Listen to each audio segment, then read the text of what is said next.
Hello student, welcome to my YouTube channel Rohit academy. Student, आज हम इस वीडियो में आप लोगों को बताएंगे क्लास 10th का आप लोगों का सब्जेक्ट है हिंदी है, यानी कि आप लोगों का ये विषय है कक्षा 10 का आप लोगों का बिल्कुल वायरल पेपर हिंदी का। एंड आप लोग का न्यू पेपर वायरल पेपर आप लोग के सामने लेकर के आया हूँ। आप लोग के डिमांड था सर हिंदी का पेपर लाइए, जो कि आप लोगों का 24 फरवरी का पेपर होने वाला। आप लोगों को लग रहा है डर, कोई बात नहीं बाबू, हम है ना, कोई टेंशन नहीं है बाबू। आप लोगों को फुल प्रिपरेशन वही क्वेश्चन बताया जाएगा जो आप लोग के बोर्ड एग्जाम में फंसेंगे। ठीक है, आप लोग की जानकारी के लिए बता दूं, ये क्वेश्चन का फुल सोल्यूशन के साथ आप लोग को 70 में 70 नंबर इस वीडियो में कंप्लीट एंड आप लोग को निचोड़ तरीके से बताएंगे ना, आप लोग को समझाएंगे। बस आप लोग वीडियो के अंतर बने रहिएगा, जितना बताया जा रहा है आप लोग उतना अच्छे तरीके से तैयार करते चलिएगा बाबू। और गारंटी है कि आप लोग का जो 24 फरवरी का पेपर होने वाला है बहुत ही शानदार जाएगा और आप लोग का डर अपने अंदर से हटा देना है। आप लोग को हम वही क्वेश्चन बताते हैं जो सीधा बोर्ड एग्जाम में फंसते हैं। ठीक है, चलिए बिना देरी के शुरू करते हैं इसका फुल सोल्यूशन के साथ, यानी कि संपूर्ण हल के साथ। आप लोग को बिल्कुल वायरल पेपर है, न्यू पेपर है। आप लोग का समय आप लोग को दिया जाएगा एग्जाम में 3 घंटा 15 मिनट दिया जाएगा। उस पूर्णांक जो कि आप लोग का रहेगा 70 रहेगा। ठीक है,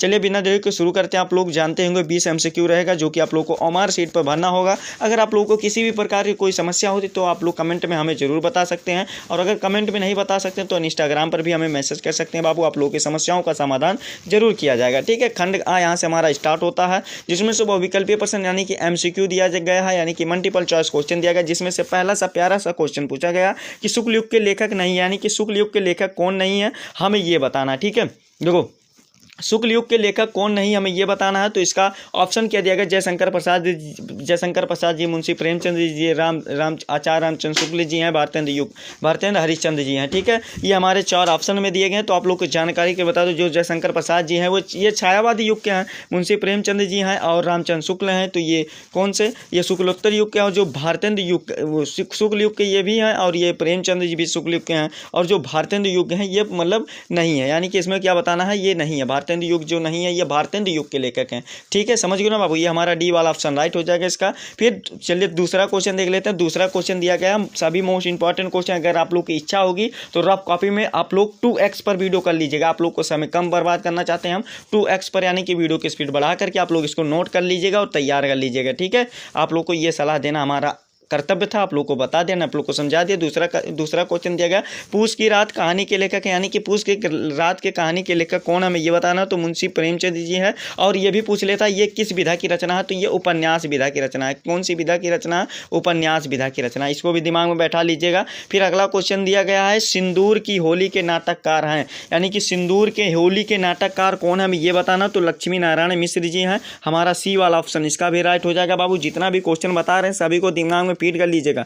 आप लोग को 70 में 70 नंबर इसी चैनल पर आप लोग को जितना भी पेपर सॉल्व कराया जा रहा है उसको अच्छे तरीके से जरूर आप प्रिपेयर कीजिएगा। ठीक है, आप लोग को गारंटी है कि ऑल सब्जेक्ट में 70 में 70 नंबर जरूर आएगा।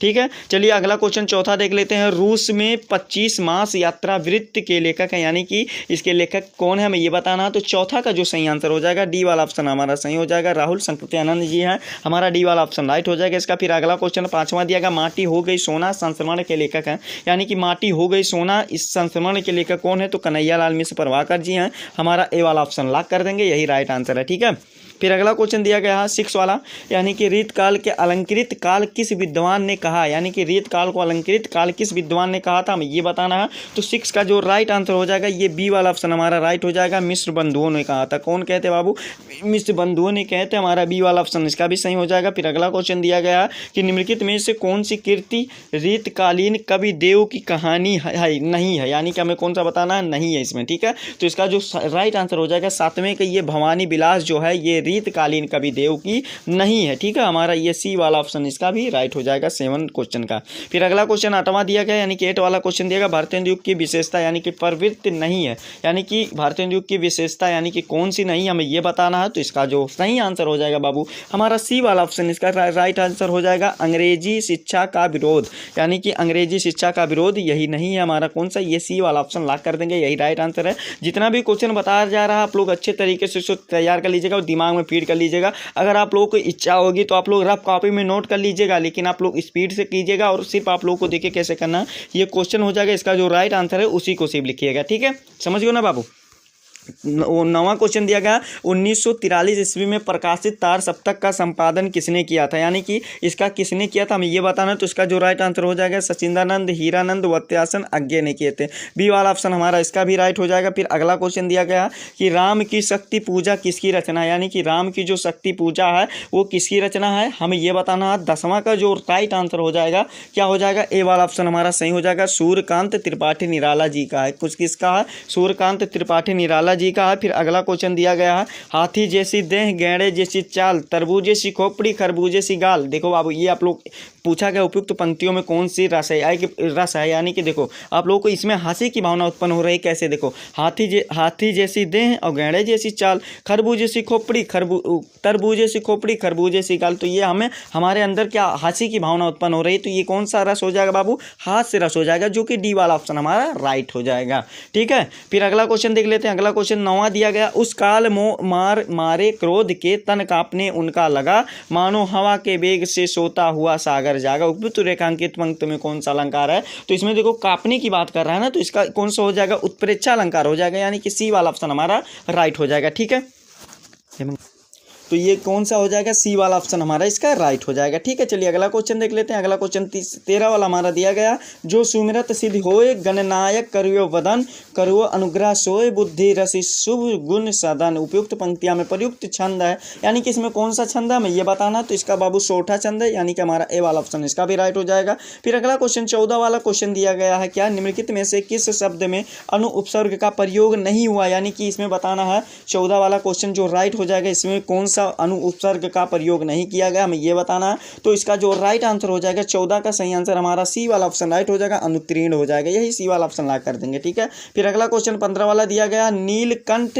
समस्त पद प्रयुक्त समास है, यानी कि इसमें कौन सा समास है हमें ये बताना है। तो इसमें जो राइट आंसर हो जाएगा बहुब्रीहि समास है हमारा, कौन सा, बी वाला ऑप्शन इसका भी राइट हो जाएगा। फिर अगला क्वेश्चन 16 वाला दिया गया बादल का पर्यायवाची शब्द नहीं, यानी कि बादल का पर्यायवाची शब्द कौन सा नहीं है हमें ये बताना। तो 16 का जो राइट आंसर हो जाएगा हमारा डी वाला ऑप्शन राइट हो जाएगा, जलज जो है यही नहीं है। जलज किसका पर्यायवाची है, कमल का है। किसका है, कमल का पर्यायवाची होता है, क्या क्या होता है कमल का पर्यायवाची, कमल का पर्यायवाची सरोज होता है, नीरज होता है, पंकज होता है, जलज होता है। ठीक है, इत्यादि होते हैं बाबू। और ये जो बादल का पर्यायवाची होता है नीरद होता है, अम्बुद होता है, जलद होता है। ठीक है, ये हमारा 3 पर्यायवाची हो जाएंगे। तो आप लोग का ये डी वाला ऑप्शन इसका कंप्लीट हो जाएगा, आंसर डी वाला ऑप्शन राइट हो जाएगा। फिर अगला क्वेश्चन 17 वाला दिएगा युष्मत, यानी कि हमारा इसका हिंदी क्या होता है, तुम इसका सर्वनाम शब्द का तृतीय वचन एक वचन क्या होगा हमें ये बताना। 17 का राइट आंसर कौन सा, सी वाला ऑप्शन बी वाला ऑप्शन हमारा राइट कर तो हो जाएगा। ठीक है, बी वाला ऑप्शन हमारा राइट हो जाएगा। फिर अगला क्वेश्चन 18 वाला दिया गया आंधी आई और हम घर भागने लगे रचना के आधार पर इस वाक्य का प्रकार एक प्रकार है हमें ये बताना है। 18 का जो राइट आंसर हो जाएगा सी वाला ऑप्शन हमारा सही हो जाएगा। ये संयुक्त वाक्य, कौन सा वाक्य बाबू, संयुक्त वाक्य है, सी वाला ऑप्शन हमारा इसका सही हो जाएगा। फिर अगला क्वेश्चन 19 वाला दिया गया महात्मा बुद्ध ने विश्व को शांति का संदेश दिया, इस वाक्य का वाच्य बताइए, यानी कि इस वाक्य का वाच्य बताना है हमें ये बताना। तो इसका जो राइट आंसर हो जाएगा क्या हो जाएगा बाबू, ए वाला ऑप्शन ला कर देंगे, कृतवाच्य। क्या है, कृतवाच्य, ए वाला ऑप्शन हमारा इसका राइट हो जाएगा। जितना भी क्वेश्चन बता रहे हैं सभी को दिमाग में फीड कर लीजिएगा बाबू। आप लोग का 24 फरवरी जितना भी पेपर सॉल्व कराएंगे वहीं से फंसेगा आप लोगों को। देखिए आप लोगों को पेपर को सॉल्व कराना हमारा काम है, तैयार करना आप लोग का।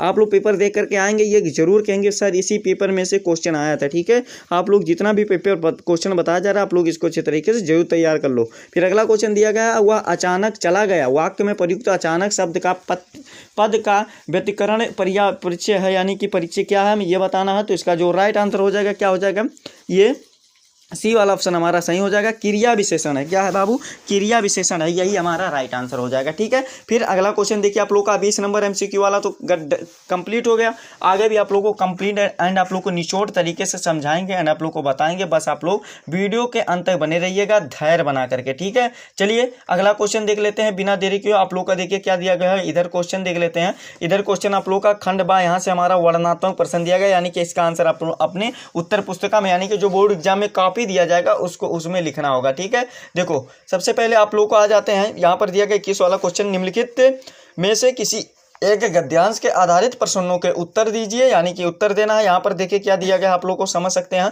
यहाँ पर दिया गया कुसंग का ज्वार सबसे भयानक होता है, यह केवल नीति और सद्वृत्त को ही नाश नहीं करता बल्कि बुद्धि को भी क्षय कर देता। तो आप लोग को बता दें यहाँ पर कुसंग आ गया, तो ये मित्रता वाले पाठ से लिया गया, जिसके रचयिता कौन है, यानी कि सॉरी लेखक कौन है, ये वो आचार्य रामचंद्र शुक्ल जी हैं। तो देखिए पहला क्वेश्चन दिया गया 6 नंबर का आप लोग का गद्यांश पूछा जाएगा, 6 नंबर का पद्यांश भी पूछा जाएगा। ये नंबर का जो है आप लोग का शेड्यूल 6 नंबर का है, तो इसको अच्छे तरीके से जरूर आप लोग को समझा दे रहे हैं एंड आप लोग को बता दे रहे हैं, आप लोग इसको अच्छे तरीके से तैयार कर लो। देखो क्या दिया, पहला दिया उपयुक्त गद्यांश का संदर्भ लिखिए। तो संदर्भ आप लोग को हेडिंग बनाना है, आप लोग इसको अच्छे तरीके से देखो सुन लो और तैयार कर लो। देखो संदर्भ बनाना, इसमें लिखना प्रस्तुत गद्यांश हमारी पाठ्य पुस्तक हिंदी के क्या दिया गया है, देखो हिंदी के आप लोग का दिया गया हिंदी, देखो प्रस्तुत गद्यांश हमारी पाठ्य पुस्तक हिंदी के गद्य खंड में मित्रता नामक पाठ से लिया गया है, जिसके लेखक कौन है, आचार्य रामचंद्र शुक्ल जी हैं। 2 नंबर आप लोग का कंप्लीट हो गया। फिर अगला क्वेश्चन दिया गया गद्यांश के रेखांकित अंश की व्याख्या कीजिए, यानी कि रेखांकित अंश की व्याख्या करना है, ठीक है। तो देखिए क्या दिया गया, कुसंग का ज्वार सबसे भयानक होता है, यह केवल नीति और सद्वृत्त को ही नाश नहीं करता है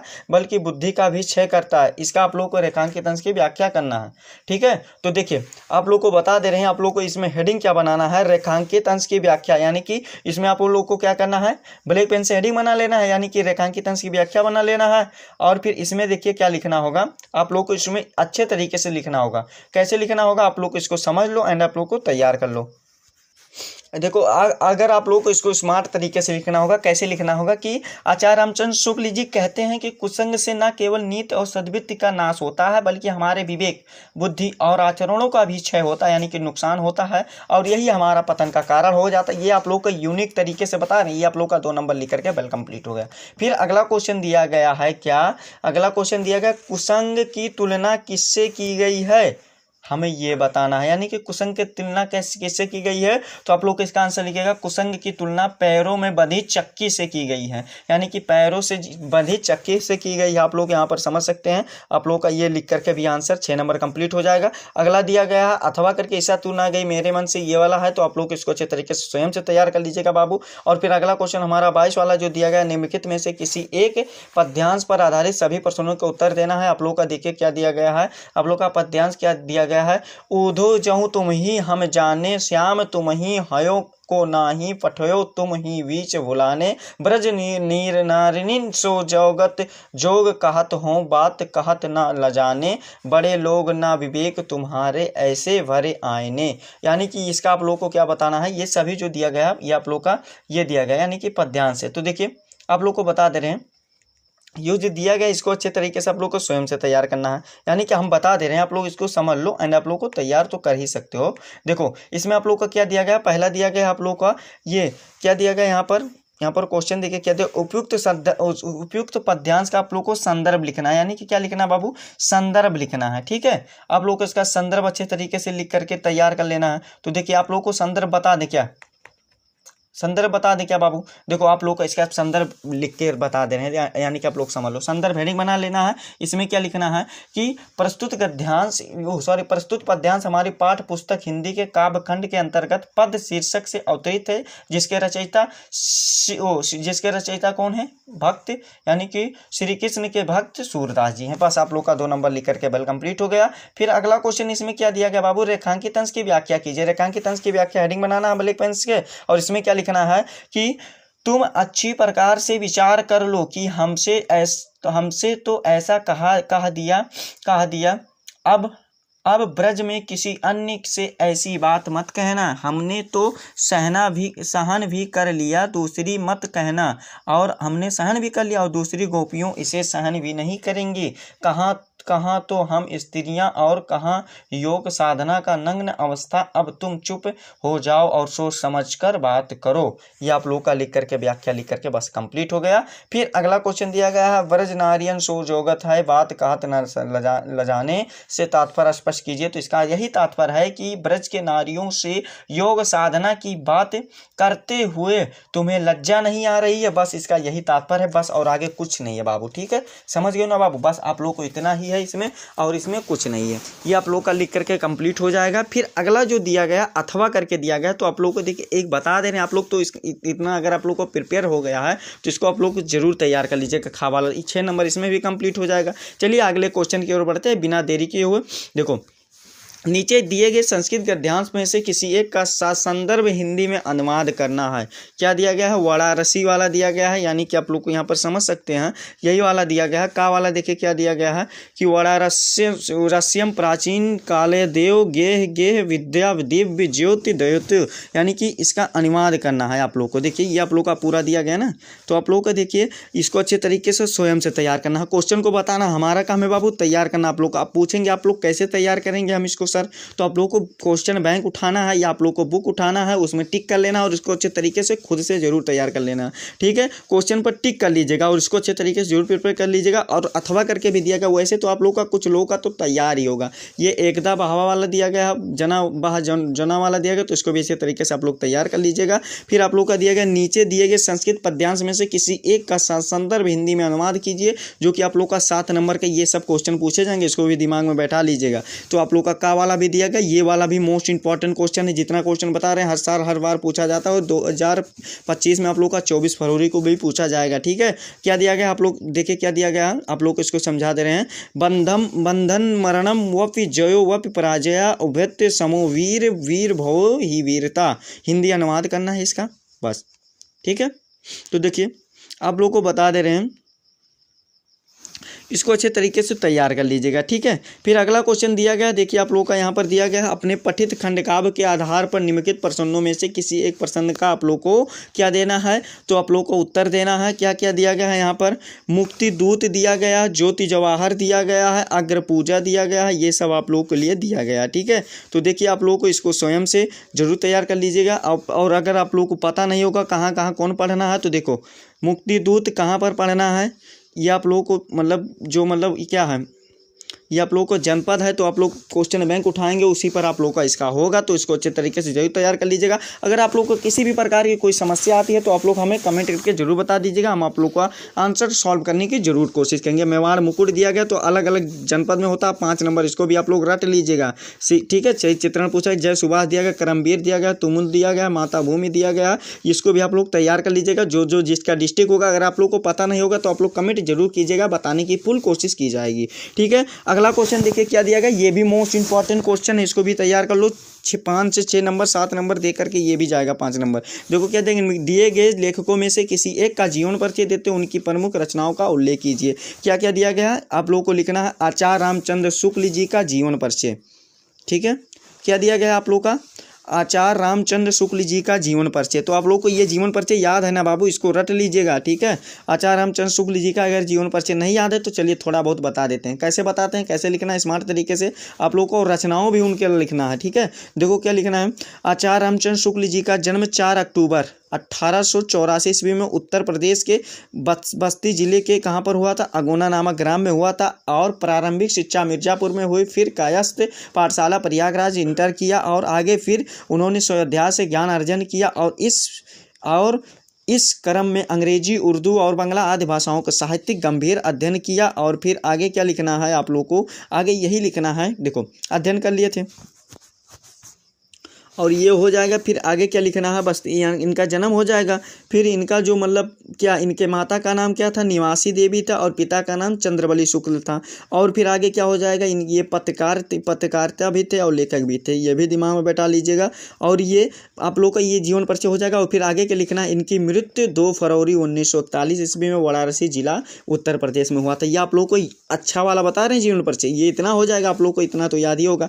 फिर इनकी रचनाओं की बात की जाएगी तो रचनाओं भी बता देंगे। क्या है रचनाएं इनकी, क्या क्या है बाबू, बहुत रचनाएं, क्या क्या है, बहुत रचनाएं है बाबू। देखो क्या क्या है आप लोग का, चिंतामणि भाग 1 है, भाग 2 है, हिंदी साहित्य का इतिहास है, सूरदास है, रसमीमांसा त्रिवेणी है, जायसी ग्रंथवाली है, तुलसी ग्रंथवाली है, भरमर गीत है, और आप लोग का हिंदी शब्द सागर है, काशी नगरी पहचाने पत्रिका, आनंद कदम्बिनी है। ये आप लोग का रचना लिख करके 5 नंबर लिख करके बेल कंप्लीट हो जाएगा। फिर अगला क्वेश्चन, हाँ इसमें में से आप लोग को दो को तैयार कर लेना। देखो बाबू, ये आचार्य रामचंद्र शुक्ल जी वाला, और एक आप लोग किसका तैयार कर लीजिएगा हमारे तरफ से ऑफर के तौर पर, ये आप लोगों का जयशंकर प्रसाद जी का। किसका, जयशंकर प्रसाद जी का, यानी कि आप लोगों का जयशंकर प्रसाद जो ममता वाला है चैप्टर, उसको भी तैयार कर लीजिएगा। फिर अगला क्वेश्चन दिया गया, दिए गए कवियों में से किसी एक का जीवन परिचय देते हो, उनके क्या लिखना है आप लोग का, प्रमुख रचनाओं का उल्लेख करना है। तो क्या है, महाकवि सूरदास जी का जीवन परिचय, ये आप लोगों का ऑप्शन में दिया गया, ठीक है। बिहारी लाल, मैथिली शरण गुप्त, सुविद्या कुमारी चौहान। तो आप लोग को जो महाकवि जो सूरदास जी हैं इनका आप लोग अच्छे तरीके से तैयार कर लेना है,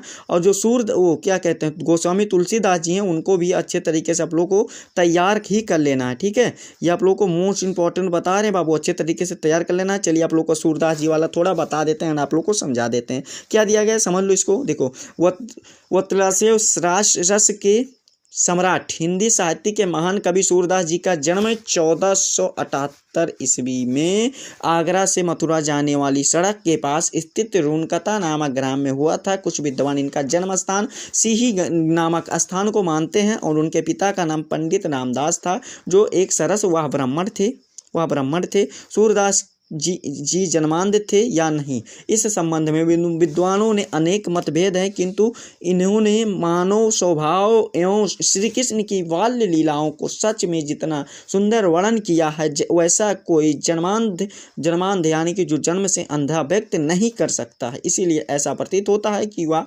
जन्मांध नहीं थे, पहले से ही वीरता के पद गाया करते थे। वल्लभाचार्य यानी कि इनके गुरु थे, इनके संपर्क में आने के बाद या श्री कृष्ण की भक्ति यानी कि भक्त में क्या हो गए थे, भक्त के पद गाने लगे, और तथा सन 1583 ईस्वी में क्या हो गया था, देखो सन 1583 ईस्वी में गोवर्धन निकट के पास परसौली नामक ग्राम में इनकी मृत्यु हो गई। बस आप लोगों को इतना लिख देना है एंड आप लोगों को ये तैयार हो जाएगा। फिर आप लोगों का देखिए क्या है, इनकी रचनाओं की बात कर रहा है तो प्रमुख रचनाएं इनकी क्या क्या है बाबू, सूर सागर, सूर की सारावली, श्री कृष्ण की बाल छवि पर लेखनी, अनुपम चली। इस दोहा के माध्यम से भी आप लोग रचनाओं को याद कर सकते हैं। सूर सागर है, सूर सारावली है, साहित्यिक लहरी है, बस ये 3 प्रमुख रचनाएं हैं। 5 नंबर इसमें भी आप लोग का लाला कंप्लीट हो जाएगा बाबू। फिर अगला क्वेश्चन दिया गया, अपनी पाठ पुस्तक से कथस्थ किया हुआ संस्कृत खंड से इसको एक श्लोक लिखिए। जो इस प्रश्न पत्र में ना आया हो तो 2 से आप लोग को 3 नंबर इसको तैयार कर लेना,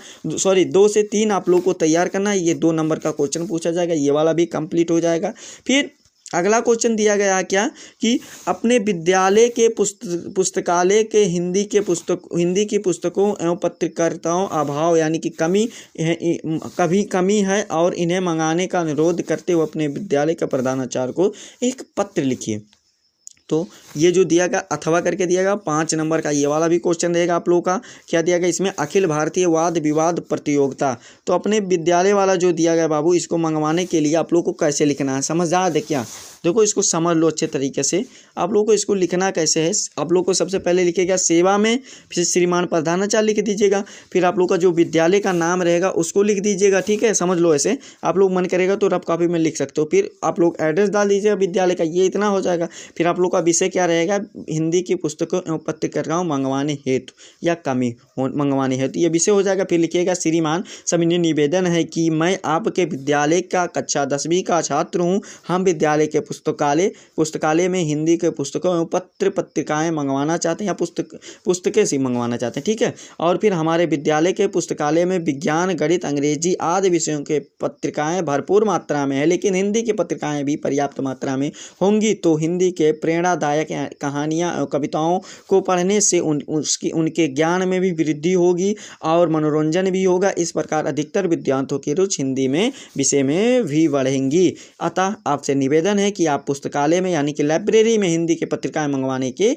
यानी कि आप पुस्तकें मंगवाने की उचित व्यवस्था करें। धन्यवाद। आपका आज्ञाकारी शिष्य XYZ लिखिएगा, नाम मत लिखिएगा, कक्षा लिख दीजिएगा, कक्षा 10 लिख दीजिएगा, जो डेट होगा उतना लिख दीजिएगा। बस आप लोगों का लाला इतना ही लिख करके क्या हो जाएगा, कंप्लीट हो जाएगा। 5 नंबर भी कंप्लीट हो जाएगा। फिर ये वाला भी कर लीजिएगा। वैसे ये वाला इंपॉर्टेंट है नहीं, जो इंपॉर्टेंट रहता है उसको बता देते हैं और जो नहीं इंपॉर्टेंट रहता है उसको तो नहीं बताते हैं। ये भी समझ लो आप लोगों को बात, ये भी बता देते हैं हम। जो साफ साफ बात रहता है उसको बता देते हैं, जो साफ साफ बात नहीं रहता उसको नहीं बताते हैं। ये वाला कंप्लीट होगा। फिर अगला क्वेश्चन दिया गया, चंद्रशेखरा का आसित। ये क्वेश्चन दिया गया क्या, चंद्रशेखरा क्या आसित। देखो निम्नलिखित 2 प्रश्नों का देना है जो कि आप लोग का 4 नंबर का क्वेश्चन रहेगा। पहला जो क्वेश्चन पूछा गया है क्या, चंद्रशेखरा का आसित ये हमें बताना है। तो देखिए इसका जो राइट आंसर हो जाएगा चंद्रशेखरा प्रसिद्ध देशभक्ता, नहीं चंद्रशेखरा प्रसिद्ध क्रांतिकारी देशभक्ता च आसीत, यानी कि एक देशभक्त क्रांतिकारी थे। ये वाला हो जाएगा वीर केन पूजते, वीर वीरण पूजते। ये 2 नंबर आप लोग का 2 क्वेश्चन लिख करके कंप्लीट हो गया, 4 नंबर कंप्लीट हो गया। 2 क्वेश्चन आप लोग खुद से ही तैयार कर लीजिएगा, मोस्ट इंपॉर्टेंट क्वेश्चन बता रहे बाबू।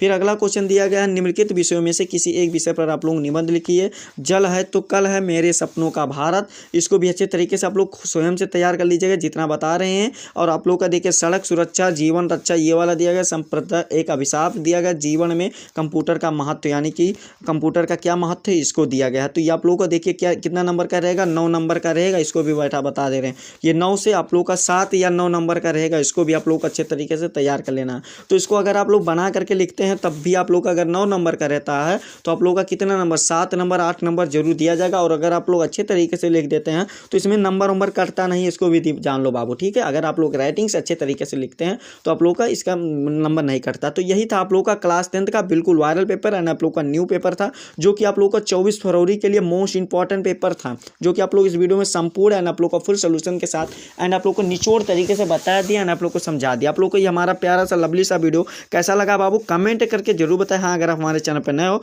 तो बाबू चैनल को सब्सक्राइब कर लीजिएगा, बेल आइकन को दबा दीजिएगा। और आप लोग इस वीडियो को क्लास 10th के जितने भी स्टूडेंट होंगे, यानी कि क्या करना है, कक्षा 10 के जितने भी स्टूडेंट होंगे उनके पास ये वीडियो शेयर करके जरूर पहुंचा दीजिए। आप लोग वीडियो को नहीं शेयर करते हो तो आप लोग इस वीडियो को शेयर कर दीजिएगा, सेंड कर दीजिएगा, सभी स्टूडेंट के पास पहुंचा दीजिएगा शेयर करके। चलिए आप लोगों से हम मिलते हैं नेक्स्ट वीडियो में नेक्स्ट टॉपिक के साथ। तब तक के लिए जय हिंद, जय भारत, वंदे मातरम।